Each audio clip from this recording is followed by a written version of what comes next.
വാശിയും ദേഷ്യവും ജീവിതത്തിൽ നഷ്ടങ്ങളും വേദനകളും മാത്രം സമ്മാനിക്കുമ്പോൾ സ്നേഹവും ക്ഷമയും നമുക്ക് നല്ല ബന്ധങ്ങളും ജീവിതത്തിൽ ഉയർച്ചയും നൽകുന്നു.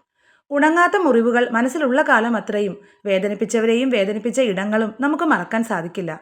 ആരും പറയാതെ അറിഞ്ഞതാണെങ്കിലും പറഞ്ഞറിയിച്ചതാണെങ്കിലും ചില സത്യങ്ങൾ നമ്മുടെ മനസ്സിനെ വല്ലാതെ വേദനിപ്പിക്കും.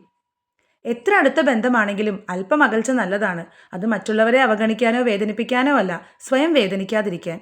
മറ്റുള്ളവരെ കാണിക്കാൻ വേണ്ടിയോ വാശി തീർക്കാൻ വേണ്ടിയോ ആകരുത് നമ്മുടെ ജീവിതം. അതിൻ്റെ ലക്ഷ്യവും സന്തോഷവും നമ്മുടെ കയ്യിൽ തന്നെ ആയിരിക്കണം.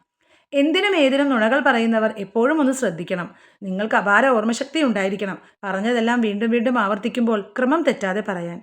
പലപ്പോഴും നമ്മുടെ ഭാഗത്ത് തെറ്റില്ലെങ്കിലും ശരിയാണെന്ന് തെളിയിക്കാൻ നമ്മുടെ പക്കൽ തെളിവുണ്ടാവില്ല. അതാണ് ഏറ്റവും വലിയ പരാജയം.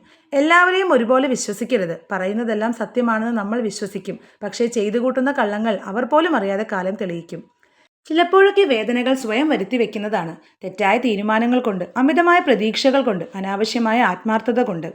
അനാദരവിനുള്ള ഏറ്റവും നല്ല ഉത്തരം അകലം പാലിക്കലാണ്.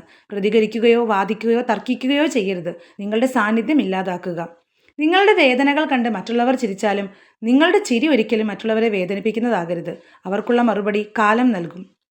നമ്മുടെ മനസ്സിൽ നമ്മുടേതായ ശരികളുണ്ടാവും. അത് മറ്റുള്ളവർക്ക് വ്യക്തമായി മനസ്സിലാകണമെങ്കിൽ അവർ ആ അവസ്ഥയിലൂടെ കടന്നു പോകണം. അപ്രിയ സത്യങ്ങൾ മറച്ചു വെക്കണം എന്ന് പറയുമെങ്കിലും ജീവിതത്തിൽ സത്യങ്ങൾ പറഞ്ഞ് വേദനിപ്പിക്കേണ്ടി വന്നാലും നുണകൾ പറഞ്ഞ് സന്തോഷിപ്പിക്കാതിരിക്കലാണ് നല്ലത്. ഏതൊരു ബന്ധത്തിലും മൂന്നാമതൊരാൾ കടന്നു വരാതിരിക്കാൻ ശ്രദ്ധിക്കുക. അത്രയും മനോഹരമായി ചേർന്നിരിക്കുന്നതിനെ ഇല്ലാതാക്കാൻ മൂന്നാമത് കടന്നു വരുന്ന ആൾക്ക് അധിക സമയം വേണ്ട. സ്നേഹം എന്നാൽ മനസ്സിലാക്കുക എന്നുകൂടി അർത്ഥമുണ്ട്. മറ്റൊരാളുടെ സന്തോഷവും സങ്കടവും സാഹചര്യവും മനസ്സിലാക്കി പെരുമാറുമ്പോഴാണ് ആ ബന്ധത്തിന് മാറ്റുകൂട്ടുന്നത്. ഭാരമുള്ളത് തലയിലേറ്റി നടന്നാൽ നമ്മുടെ കാലുകൾ തളരും. അതുപോലെ പ്രശ്നങ്ങളെക്കുറിച്ച് മാത്രം ചിന്തിച്ചുകൊണ്ടിരുന്നാൽ മനസ്സും തളരും. സ്ഥാനങ്ങളും സമ്പത്തും വന്നു കഴിഞ്ഞാൽ മനുഷ്യരിൽ പലർക്കും വരുന്ന ഒരു രോഗം തന്നേക്കാൾ താഴ്ന്ന പലരെയും കാണാൻ കാഴ്ചയുണ്ടാവില്ല എന്നതാണ്. ജീവിതത്തിൽ ഒരുപാട് പാഠങ്ങൾ നമ്മൾ പഠിക്കും. അതിനിടയിൽ പഠിക്കേണ്ട ഏറ്റവും വലിയ പാഠം മനുഷ്യരെ തിരിച്ചറിയുക എന്നതാണ്. അല്ലെങ്കിൽ ജീവിതം വളരെ പരാജിതമായിരിക്കും. ജനിക്കുമ്പോൾ പേരിടാനും മരിക്കുമ്പോൾ ബലിയിടാനും മനുഷ്യർ കാണിക്കുന്ന തിരക്ക് സുഖവിവരം അറിയാൻ കാണിച്ചിരുന്നെങ്കിൽ ജീവിച്ചിരിക്കുമ്പോൾ ജീവിതം എത്ര മനോഹരമായേനെ. ബന്ധങ്ങളെക്കാൾ എല്ലാവർക്കും വലുത് വാശിയാണ്. ഒന്ന് സംസാരിച്ച് തീർക്കാവുന്ന പ്രശ്നങ്ങൾ നിങ്ങളുടെ വാശി കൊണ്ട് ഊതി വീർപ്പിക്കരുത്. നമ്മൾ സത്യസന്ധമായി ചെയ്യുന്ന ഏത് ജോലിയും ഒരു അരിമണിക്ക് നമുക്ക് ഉപകാരപ്പെടുമെങ്കിൽ അതിനെ ബഹുമാനിക്കുക.